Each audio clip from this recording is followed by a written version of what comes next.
4 of these little meatballs have 29 grams of vegan plant-based protein. Woohoo! Hey there everyone, and welcome to Everyday Vegan Gourmet. I am Julie, and today I'm showing you how to make these really easy and quite hassle-free to make high-protein vegan meatballs. These taste really great on top of spaghetti, linguine, or having inside of a meatball sub. And quite simply, we really just gotta make the dough, form it into balls, and let our kitchen appliances do the rest of the work for us. Yeah, let's just get to it. Vegan cooking, you know what you want to.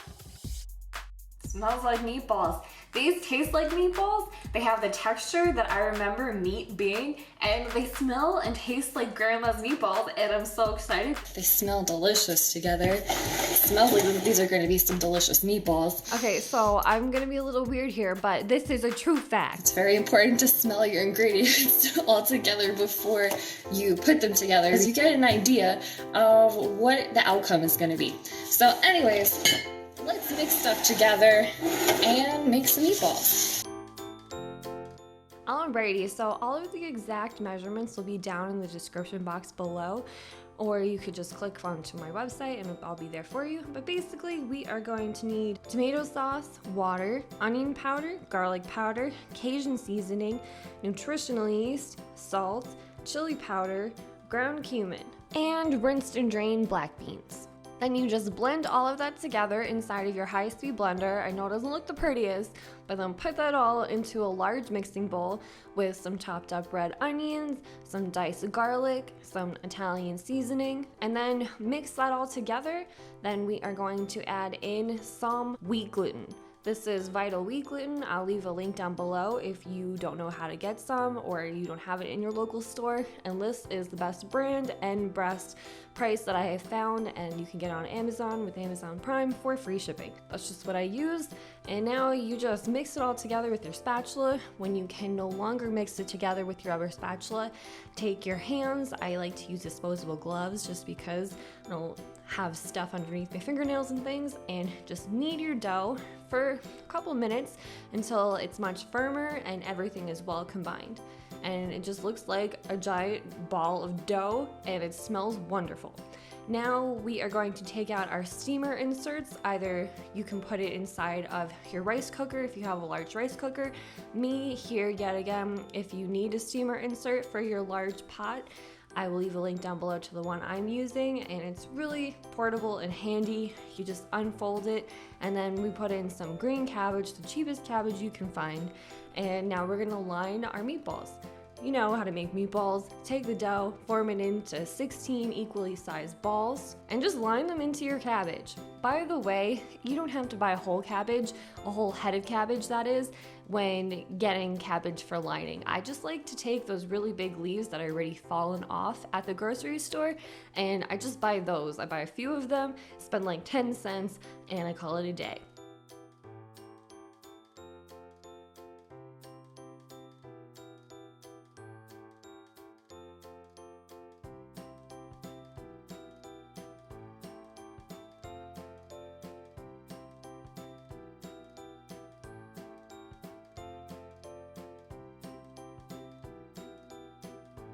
Take off your gloves, clean everything up, put your steamer insert inside of your boiling hot water, and then you just close the lid and you let your pot do the work for you.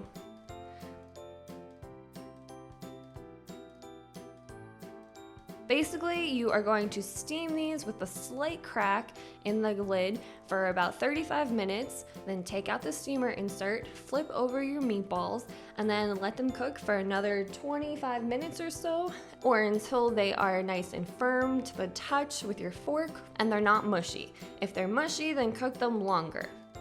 Now you can eat these how they are, hot. Make sure they're hot because that's when you get the best flavor and texture and everything. Or you can simply just put them onto a frying pan with a little bit of oil and fry them up a little bit before you add them to tomato sauce and add it to your linguine, or have linguine and top with tomato sauce and then your meatballs. That is my personal favorite way to do this, and they smell and taste and have the texture of meatballs. That's really all you have to do. It's really quick and simple and easy. to make vegan high protein meatballs.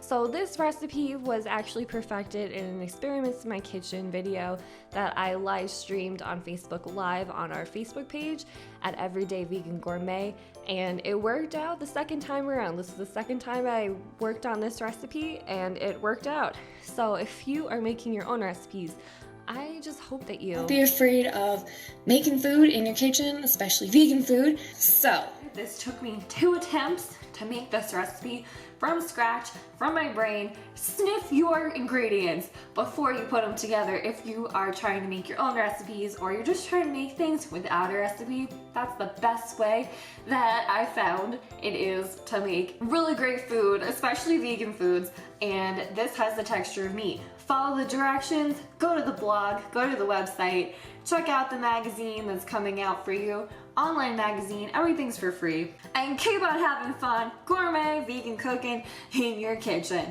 And until next time,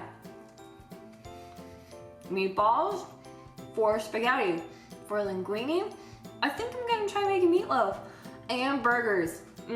I think that's gonna work. All right, have a nice day. Thanks for watching. Bye-bye. free vegan magazine coming to you every other month at BeWhoYouAre.com, or you can just go to everydayvegangourmet.com and you'll be redirected to BeWhoYouAre.com. And you get free recipes, free how-tos, especially for beginners, of how to transition to a vegan lifestyle, a vegan diet. I'm Julie, thank you so very much for watching, and for the time being, we will be posting here every Wednesday and Friday, so stay tuned. Lots of free things are coming your way, and in the future, there will be more Facebook Lives at Everyday Vegan Gourmet.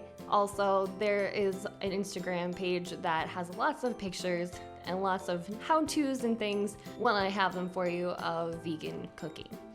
Okie dokie, thanks for watching. Have a nice day. Bye.